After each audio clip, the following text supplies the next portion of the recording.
empezar un coloquio y ir pidiendo la palabra y vamos interviniendo. Venga, empieza. Yo es la primera vez que vengo, pero porque me han invitado esta vez. En nosotros ha habido más veces. Cuando ha hablado el señor profesor, pues he visto que por lo que dice ha estado en más veces diciendo lo mismo e interviniendo en el mismo proceso en el cual creo que estamos todos de acuerdo con lo que ha dicho usted. Pero esto es 2R que es R, y el tonto y la linde, por lo que se ve. Porque yo llevo 43 años aquí luchando con el tema del Tajo, con el tema de los POM, con el tema, y seguimos exactamente igual que antes. Peor, porque ahora hay más especulación, más políticos corruptos, más constructoras corruptas, pero aquí se habla de lo que, aquí parece ser que estamos hablando de lo ideal que sería hacer eso, pero no se habla nada de la responsabilidad de la parte política y la responsabilidad del ciudadano ante estos temas. Es decir, creemos que por hacer estas charlas o por insistir constantemente, el R que es R, las cosas se van a arreglar. Esto, bajo mi opinión, todos son decisiones políticas que, por lo que se ve, por lo de la nueva ley del suelo y con el tema de la especulación, el choriceo y el robo constante en este país, está saliendo lo que está saliendo. Yo vine de Granada, en Granada se veía un paisaje, la Vega de Granada, Vega de Caní, los olivos por otro lado, en la parte del secano, yo vivo por encima del Puente Vaquero, entre el secano y la Vega, y conforme he ido yendo, la Vega se poblaba de edificios, de aeropuertos, autovías y trenes, y los olivos los ponían en regadío. ¿Entiendes? Los ríos contaminados, no contaminados, no llevan ni agua, no llevan nada más que agua. Bueno, pues eso es lo que está pasando aquí. Pero no lo afrontamos con un ataque directo a la parte política y a la parte empresarial, a los especuladores y a los políticos que son los responsables de esto. En estas reuniones está muy bien, hablamos de esto, hablamos de lo otro, sí. Yo creo que sí que es atacado. Pero no se le pega un ataque frontal. Un ataque frontal supuso que el plan haya estado anulado de pleno derecho. Perdón, el plan está anulado, se denunció, y sabemos quién lo denunció y todo. Pero lo único que sé es que cada vez que se hace una manifestación sobre el Tajo, cada vez va menos gente. Y menos políticos. No somos idiotas. Porque nadie va a lo que tiene que ir, a pegar un ataque. Igual que ellos le están haciendo a la población tiene que reaccionar y despegar un ataque a ellos. La mejor defensa es un buen ataque. Todo esto que estamos hablando aquí es, bajo mi opinión, y los que estamos aquí, yo conozco una fila que llevan luchando toda la vida por el mismo tema. Y llega un momento ya que dice uno, coño, es que me quedan 3 días para morirme y no he conseguido ver el Tajo limpio. Ojo con el Tajo, estamos luchando por no altas bases. Y se nos está olvidando la otra parte. Yo no escucho a nadie, muy poquito escucho diciendo depuración y control de la empresa. No las grandes empresas, sino de pequeñas y grandes. Están contaminando hasta el tato. Perdona que me ponga eufórico, pero... Vale. No, es que es mi forma de ser. Y ya está, es lo único que quería decir. En 1980 y algo, hubo maletines para comprar votos para el plan Pinel. No sé si sabréis lo que es la zona de Pinel. Se iban a construir 3.000 chalets unifamiliares de estos. Cuando en el polígono se estaba construyendo dividido, en vez de construir desde un núcleo, se estaba construyendo desde, en una punta a los pocos edificios, en la otra punta a los pocos edificios, y teníamos un barrendero. Iban a hacer 3.000 viviendas y corrieron millones en maletines. Estoy hablando de antes de 1986. Lo estoy mirando aquí porque no me acuerdo. Y al final prosperaron los maletines. Y hubo políticos que se llevaron los cuartos al bolsillo. Todavía están por ahí campando por su respeto. Todavía. Se anuló el Plan Pinedo porque es zona arqueológica y lo tiró para atrás el Tribunal Supremo por una denuncia que puso el Partido Comunista de España. Y eso hay que ir diciéndolo ya en todos sitios, diciendo los que van, los que no van, los que tiran y los que no tiran. Porque todo esto son choriceos, especulaciones, y eso es lo que ha habido. No aquí en Toledo, en España entera. Vale, has acabado. Sí, gracias por escucharme. ¿Decís algo o no? Bueno, Si no, que diga. Venga, José Manuel, venga tú. Vamos a ver, yo voy a avanzar un poco con lo que estaba diciendo Tocayo. El tema es el siguiente. En el año 86, aquí en esta ciudad, se aprobó un plan de ordenación con 22 concejales en el Ayuntamiento de Toledo y 3 dijeron que no. Aquel plan ya se cuestionó mucho porque distribuía la ciudad y empezaba a crear las zonas de Buenavista, toda esa zona se ampliaba, se empezaba a distribuir la ciudad de una forma que nos decía el sentido común que no debería de ser lo lógico para la ciudad. Porque al final los mantenimientos de los servicios, que después se han inflado a decirlo los siguientes y los mismos que el plan, era carísimo. En el año 2007 se ha vuelto a intentar otra vez hacer lo mismo y se ha vuelto a meter un montón de viviendas y ya están, si no me equivoco, salvo algunas que se han retirado, porque yo ya llevo 4 años ahí que me he perdido un poco por dónde va el tema, en donde se han retirado una serie de actuaciones, pero las demás siguen todas pendientes. Y se empezó el plan del año 2007, en el año 99, se empezó, si no me equivoco, con 33.000 viviendas y acabó en 50.000. Luego el plan no la elaboró ni el ayuntamiento, ni los técnicos del ayuntamiento, sino los constructores de esta ciudad. Y a partir de ahí, ¿qué ocurre? Que como eran muchas viviendas, 33.000, pues metieron 50.000. Y quedaban en aquel momento 16.000 viviendas por construir en la ciudad. Pero era muy urgente aprobar el plan. Mirad que hemos tardado para que esta ciudad tuviera un plan. Era urgentísimo. Y al final se aprobó el plan, encima modificándolo después de la primera aprobación, modificándolo. Y es por lo que se ha tirado después en las reclamaciones que se han hecho. Pero al final le han dado la razón de que, bueno, pues aquí todo cambia. Y el plan que tenemos, yo lo veo de una forma muy compleja, y es, la gente tiene propiedades a ella, o no propiedades, intenciones de construir, porque la propiedad, yo no sé si la que construyan por los dueños del suelo, y eso ahora a ver cómo se deshace. Porque ese es el problema. Y aquí tenemos ya una serie de unidades, yo calculo que serán más 35.000 las que deben de quedar ahora, de unidades de viviendas, y hace 5 o 6 años estuvimos en el ayuntamiento viendo cuando se empezó a decir que había que construir la Peraleda. Que dijimos, pero ¿y por qué tenéis que dar si está esto que no hay quien venda las viviendas, que hay un montón de viviendas? Y nos llegaron y nos dijeron los políticos de turno, pues políticos de turno, que había que construir porque eso enseguida se iba a cambiar y se hizo. Las 2.600 y pico viviendas de la Peraleda se aprobaron. Pero no se está desarrollando el plan completo, sino que ha ido y se desarrolla en un trocito, se desarrolla en la zona más lejana, pegado hacia concesión, y el resto queda pendiente. Y queda por determinar una serie de viviendas que también están ahí pendientes de determinar quién es el dueño de esos terrenos. Y en paralelo, al otro lado, que es lo que habéis visto ahí, también se aprobaron otras 2.000 y pico viviendas.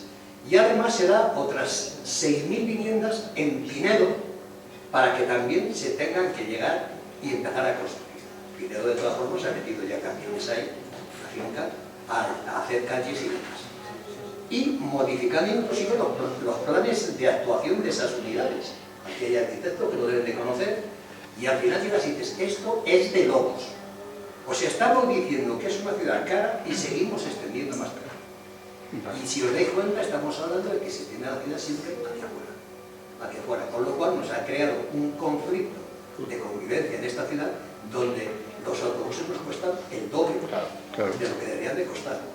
Nos cuesta un montón de tiempo y de desplazamiento a los ciudadanos para poder hacer cualquier gestión que tenga que resolver en la otra parte de la ciudad. Estamos hablando de aproximadamente 14 kilómetros de una punta de la ciudad a la otra. Entonces, esto es un desastre absoluto. Y yo no tengo ninguna esperanza, salvo que alguien me diga que se pueda hacer, de que lo que está pintado se pueda modificar. Yo o nos cuesta mucho dinero. No lo sé, pero eso yo es lo que veo ¿qué es lo que va a ocurrir? Que ya nos tragamos este plan por mucho que intentemos hacer las cosas de otra manera. Vale, ¿queréis decir algo? Es desistir de lo que tiene que hacer. Bueno, yo no sé si intervenir porque es estar simplemente, por supuesto, totalmente de acuerdo con las dos intervenciones. El caso de Granada a mí también, como geógrafo, me ha interesado, lo he seguido y me parece auténticamente llamativo. Y estamos también en presencia de otra ciudad de especialísimo interés desde el punto de vista de los valores patrimoniales y valores paisajísticos. Pero después de todo lo que se dice, desde mi punto de vista, el problema fundamental es un problema de sensibilidad, es un problema de formación ya no diría del conjunto, bueno, sí digo del conjunto de la ciudadanía, pero es que el conjunto de la ciudadanía también se materializa y se vertebra a través de los partidos políticos y a través de los políticos que llegan a la gestión y a la toma de decisión. Entonces, como falta esa sensibilidad hacia la protección del paisaje, que en algunos, en otros no la hay, pero en algún país sí que la hay, y hay más sensibilidad en ese sentido, pues por lo menos se es más cuidadoso a la hora de materializar esas actuaciones. Y luego, a todo esto, hay que añadir a esa falta de sensibilidad por estos valores medioambientales, por estos valores del patrimonio. Bueno, antes de que añada otra cosa, y en ese sentido, ¿cómo se puede entender que en todas las ciudades, hasta ahora mismo, estos gestores que yo digo que tienen poca sensibilidad, pero resulta que deben tener unos más que otras, pero todas las ciudades están empeñadas en eso que decía yo antes, el enverdecimiento, la sostenibilidad, al menos, aunque tan solo sea porque es un ambiente internacional que está llegando absolutamente de todas partes. Pero es que aquí, si se fijan ustedes, no hay absolutamente ninguna apuesta, ni siquiera por la terminología, pero ninguna apuesta por esta idea cuando tenemos una ciudad, y en esto súper privilegiada también, porque tenemos unos valores medioambientales que ahí están, porque no se han destruido gracias, vamos a decir el gracias entrecomillado, a este modelo de ciudad tan dispersa. Entonces estamos en Las Vegas.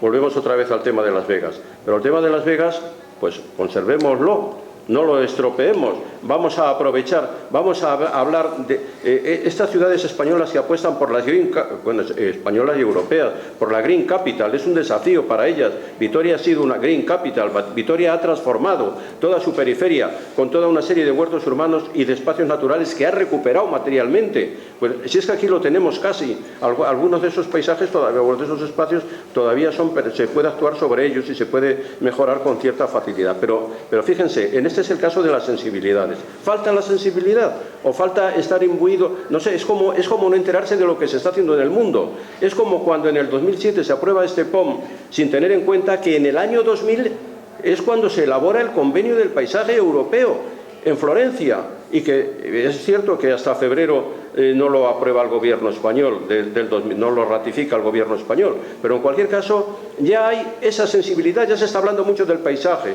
que se está hablando a nivel internacional mucho del paisaje desde la Convención del Patrimonio Cultural y Natural de la UNESCO de 1992. Aquí parece que no se enteran, no parecen, aquí no se han enterado absolutamente de nada. Entonces, falta de sensibilidad.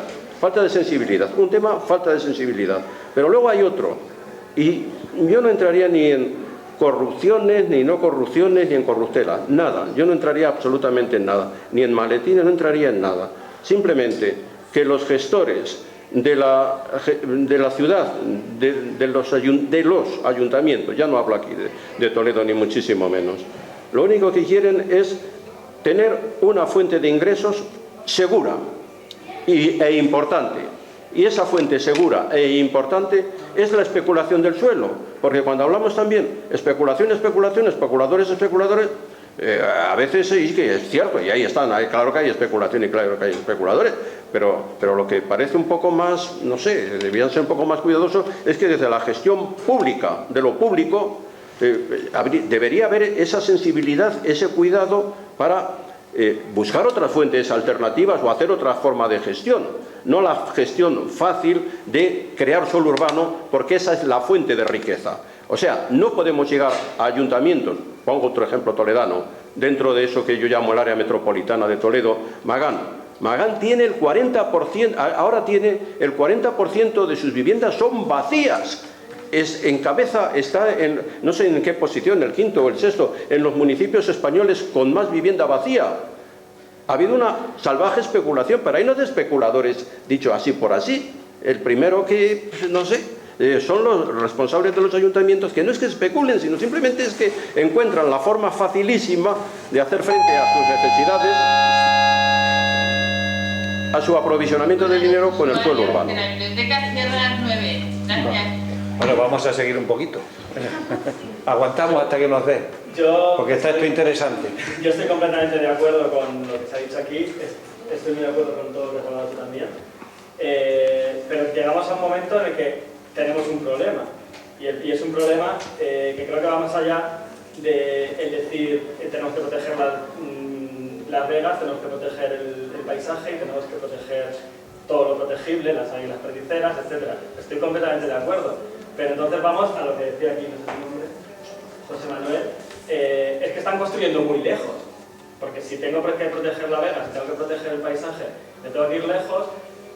A lo mejor a mí tampoco me gusta un modelo de ciudad en el que construyo, porque estaba viendo ahí, la única zona donde se podía construir era al noreste, no sé cómo se llamará esa zona, pues a lo mejor tampoco me interesa esparcir más la ciudad.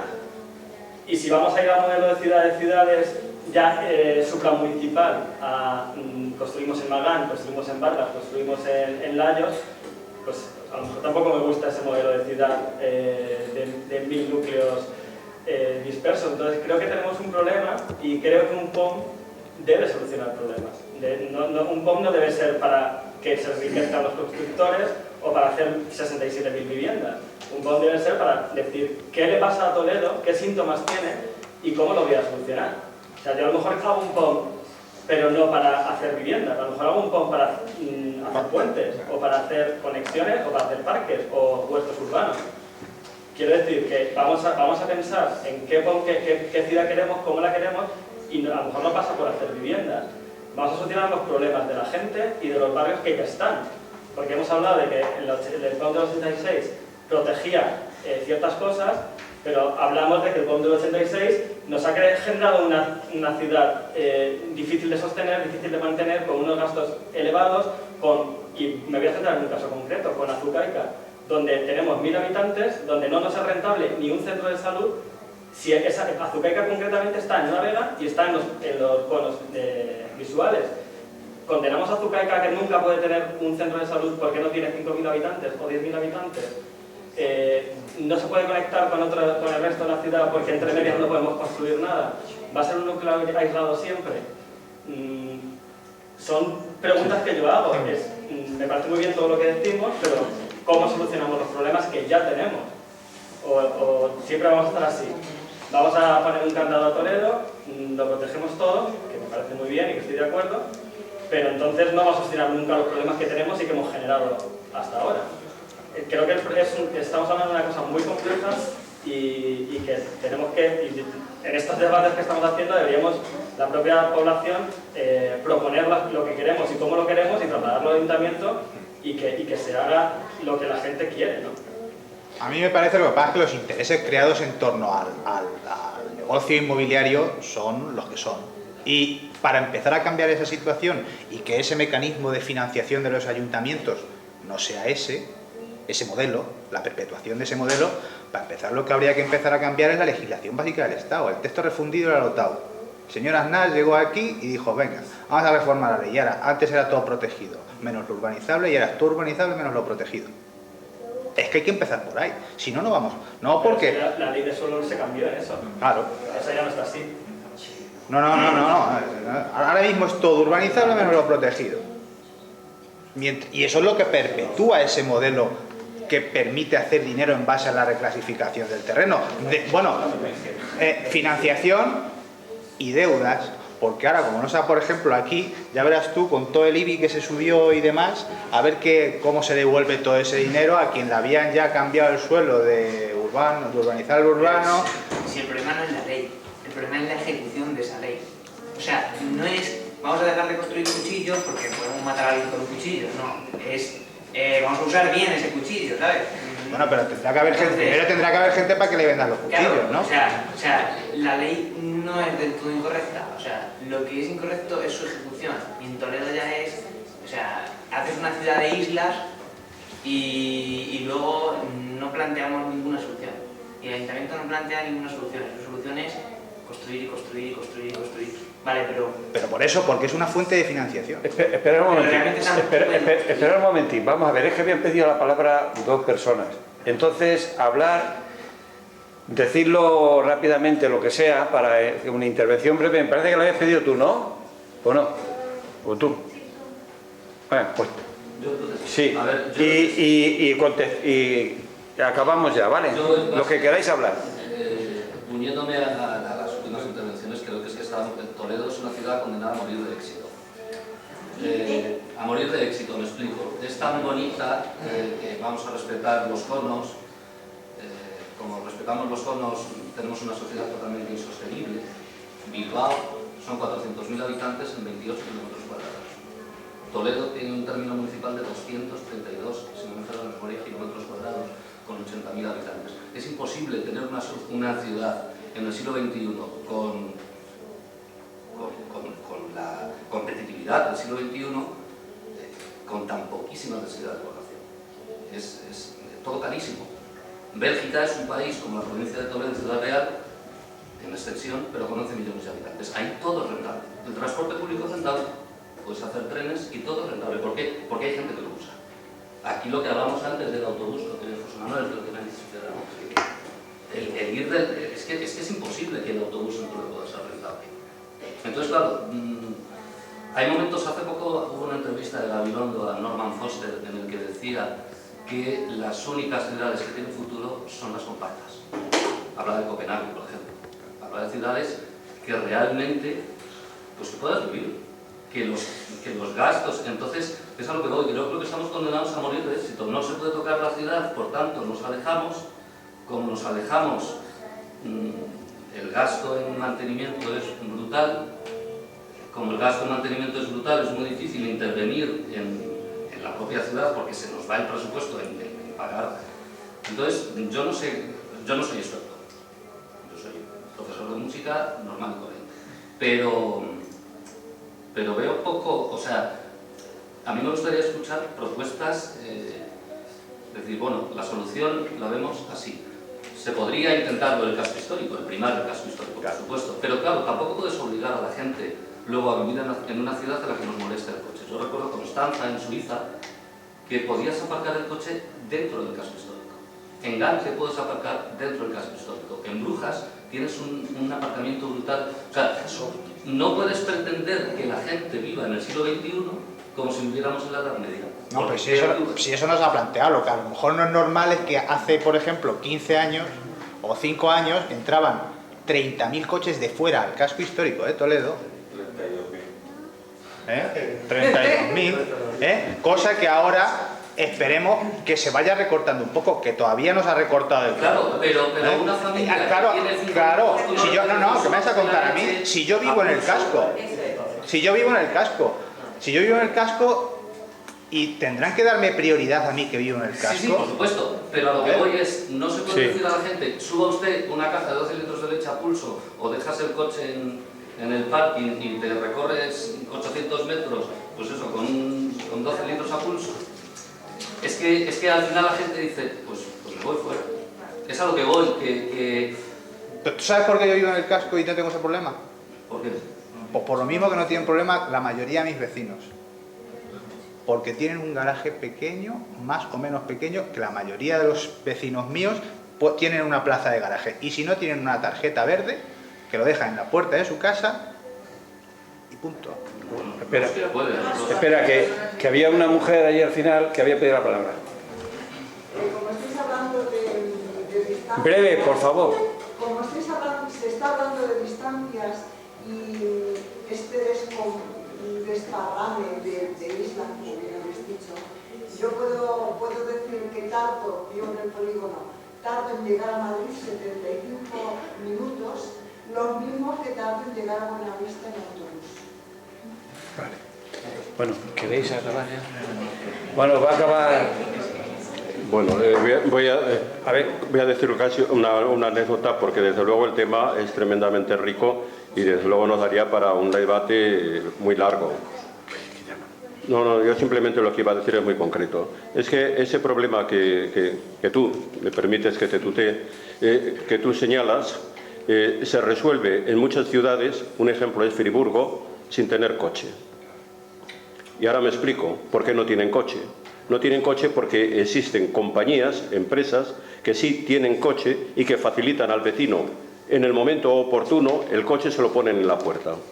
Y están encantados de la vida. Alquilan el coche o les facilitan el coche, pagan una cuota anual, les facilitan el coche cada vez que van a comprar al supermercado, a donde haga falta para hacer esos transportes más voluminosos, y utilizan el coche en verano pidiendo, digo, que yo me voy un mes o que me voy a no sé qué. Es decir, que hay fórmulas, pero bueno, que eso quedaría para hablar.